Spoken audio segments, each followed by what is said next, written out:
Today, my readers, we are going to understand some characters.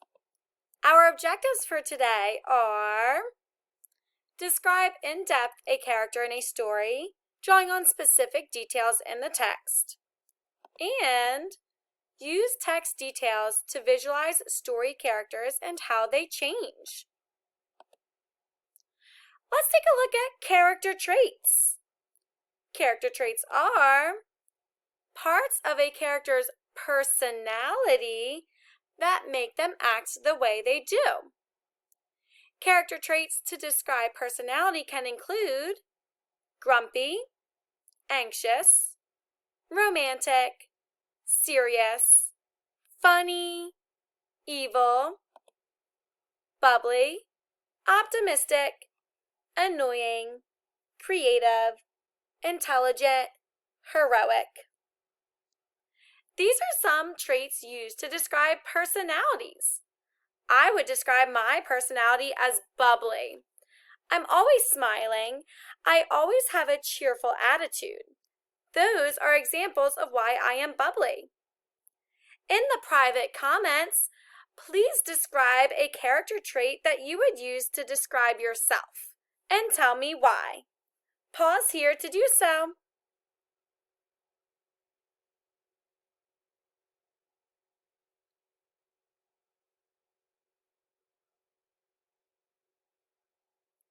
So at this point, you boys and girls should have picked a character trait to describe yourself, mainly your personality, and why you chose that. Now remember, when reading a text, character traits can be revealed to the reader in many different ways. To identify a character's trait, a reader might want to describe how the character acts, or even identify what the character says. A reader might also want to analyze how other characters interact with the character.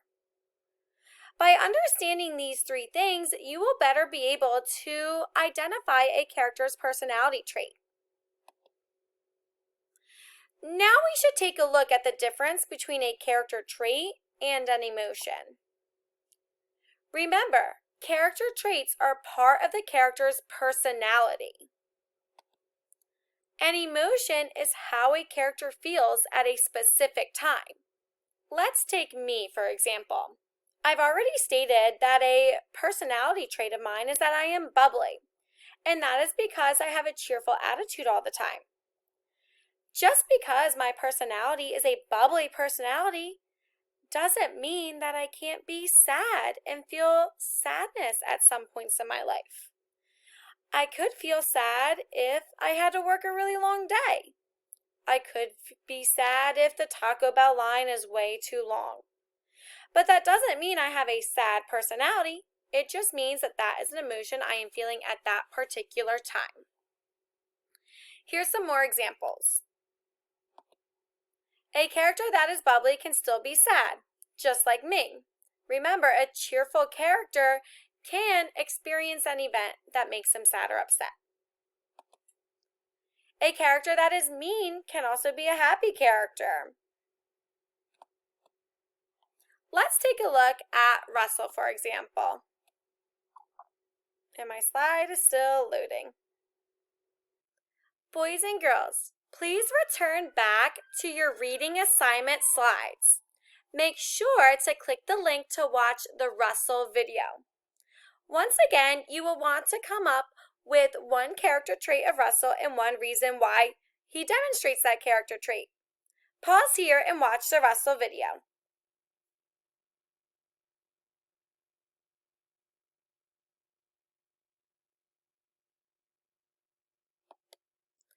Now that you're back, let's go ahead and discuss what traits we can observe about Russel. For Russel, I have observed that he is determined. He did not give up in reaching his goal to help an elderly man. He's assertive. He did not give up in asking for what he needed for. And even bold, straight to the point. He made sure to say that he wanted to achieve his last badge in order to partake in the fun activities that a senior Boy Scout gets to partake in. He's even helpful. He wants to help an elderly man and doesn't give up in doing so. Finally, he's hardworking. I could tell by all the badges on his sash.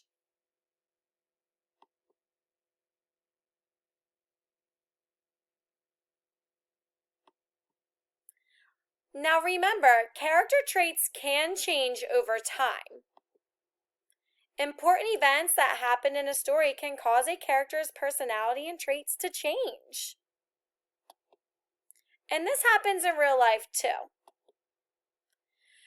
You will go back to your reading slides to watch 2 videos about the Grinch. Here's the first video, and once you've watched this video, I want you to think about what can we infer about the Grinch's character. Go ahead, pause here and watch the first Grinch video. Alright, so let's take a look at the Grinch's character traits in the beginning of the movie. We see here that he is miserable. We can tell because of the scowls on his face as he's running away from the Whoville people who are just trying to spread some holiday cheer. He's easily irritated. He's also unfriendly.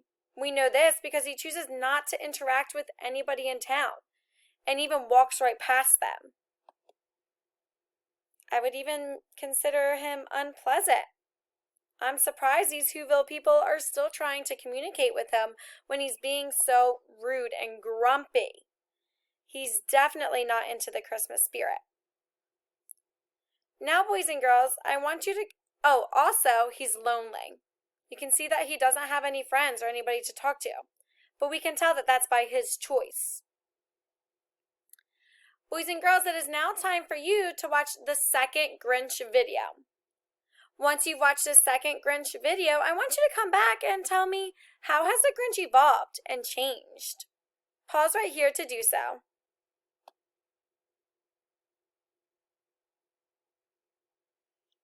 Alright, boys and girls, so how would you say that the Grinch's character has developed?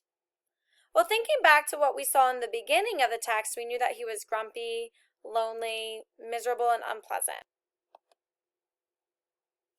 The Grinch has grown from a lonely, grumpy individual to one who accepts friendships, cares about others, shows love, and shows kindness.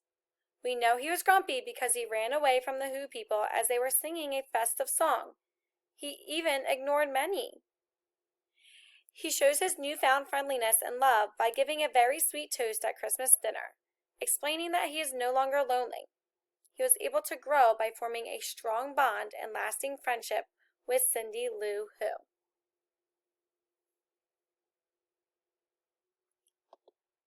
Boys and girls, I now want you to watch 2 videos from Frozen. I want you to come back and describe to me how Elsa has evolved from the beginning to the end of the movie. Pause right here to watch both of the Frozen videos. So how did Elsa's character develop? Let's take a deep look. Elsa starts out as a girl who lacks control and confidence. She is doubtful of herself and is even dangerous. We know this because she tries to hide and suppress her powers until they force their way out. By the end of the movie, we see that Elsa is very confident and is able to use her powers with complete control and for fun. She is confident making an ice rink for all. It's now your turn. Boys and girls, on Google Classroom slides, you will have 3 stories. You will read each short story and pick 3 traits that can describe the main character. Then underline the actions that show the traits. The first question has the underlining done for you. Once again, read the story, describe the main character with 3 traits, and underline the actions that show those 3 traits. Basically, underline your text evidence. If you're having a hard time coming up with character traits, there's a whole list here for you to take a look at.